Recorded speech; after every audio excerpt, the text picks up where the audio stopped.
ಜನಶ್ರೀ ನ್ಯೂಸ್ಗೆ ಸ್ವಾಗತ. ನಾನು ನಿತಿನ್ ಮಂಜುನಾಥ್. ಕೊಪ್ಪಳ ಜಿಲ್ಲೆಯ ಯಲಬುರ್ಗಾ ನಗರದಲ್ಲಿ 50ನೇ ಸುವರ್ಣ ಮಹೋತ್ಸವ ಕಾರ್ಯಕ್ರಮದ ಅಂಗವಾಗಿ ಶ್ರೀ ಮಂತ್ರಾಲಯ ಸ್ವಾಮಿಗಳು ನಗರಕ್ಕೆ ಆಗಮಿಸಿದ್ದಾರೆ. ನಿನ್ನೆ ಸಂಜೆ ಸುಮಾರು 7:30 ವೇಳೆಗೆ ಆಗಮಿಸಿದಂತಹ ಶ್ರೀಗಳು 3 ದಿನಗಳ ಕಾಲ ನಡೆಯಲಿರುವ ಈ ಸುವರ್ಣ ಮಹೋತ್ಸವಕ್ಕೆ ಚಾಲನೆ ನೀಡಿದ್ದಾರೆ. ಶ್ರೀ ಪಾಂಡುರಂಗ ದೇವಸ್ಥಾನದಿಂದ ಶ್ರೀ ರಾಘವೇಂದ್ರ ಸ್ವಾಮಿ ಮಠದವರೆಗೆ ಭಜನೆ ಹಾಗೂ ಮೇಳಗಳೊಂದಿಗೆ ಶ್ರೀ ಸ್ವಾಮಿಯವರನ್ನು ಭಕ್ತರು ಭವ್ಯವಾಗಿ ಬರಮಾಡಿಕೊಂಡಿದ್ದಾರೆ.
ಬಳಿಕ ನಗರದ ಬೀದಿಗಳಲ್ಲಿ ಮೆರವಣಿಗೆ ನಡೆಸಿ ಶ್ರೀಗಳನ್ನು ಶ್ರೀ ರಾಘವೇಂದ್ರ ಸ್ವಾಮಿ ಮಠಕ್ಕೆ ಕರೆದೊಯ್ಯಲಾಯಿತು.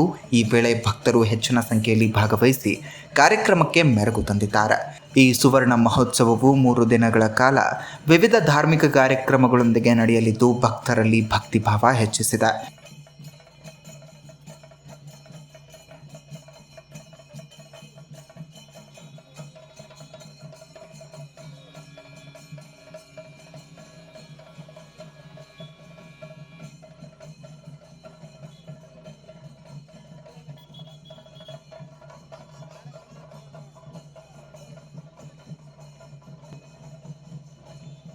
ಪೂರ್ವೋಪನ್ಯಾಸಕರೆಲ್ಲರೂ ಸುಶೀಲೇಂದ್ರ ತೀರ್ಥ ಶ್ರೀಪಾದಂಗಳವರಿಂದ ಈ ಯಲಬುರ್ಗಾ ನಗರ ಮಠಕ್ಕೆ ವಿಶೇಷವಾದ ಒಡನಾಟ ಅಂತ ಹೇಳಿದರು. ಅದು ವಿಶೇಷವಾದದ್ದು ಸುಶೀಲೇಂದ್ರ ತೀರ್ಥರಿಂದ. ಲಾಗಾಯಿತು ನಮ್ಮ ಪರಂಪರೆಯ ಎಲ್ಲ ಯತಿವರೇಣ್ಯರು ಕೂಡ ಕಾಲದಲ್ಲಿ ಈ ಕ್ಷೇತ್ರಕ್ಕೆ ಆಗಮಿಸಿ ಶ್ರೀಮಠದ ಶಿಷ್ಯರ ಭಕ್ತರ ಶ್ರೇಯಸ್ಸನ್ನು ಪ್ರಾರ್ಥಿಸಿ ಅನುಗ್ರಹಿಸಿ ಸಂಸ್ಥಾನದ ಪೂಜೆ ಶಿಷ್ಯರು ಶ್ರೀಮಠದ ಇತಿಹಾಸಗಳ ದಾಖಲೆ ಪುಟಗಳಲ್ಲಿ ಇವತ್ತಿಗೂ ಕೂಡ ಅಚ್ಚರಿ ಇದೆ. ಇಂತಹ ಒಂದು ನಗರಕ್ಕೆ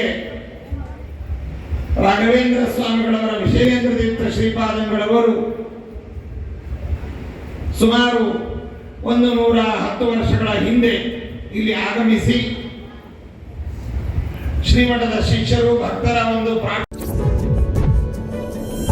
ಇದೇ ರೀತಿಯ ನಿರಂತರ ಅಪ್ಡೇಟ್ಗಳಿಗಾಗಿ ನೋಡ್ತಾ ಇರಿ ಜನಶ್ರೀ ನ್ಯೂಸ್.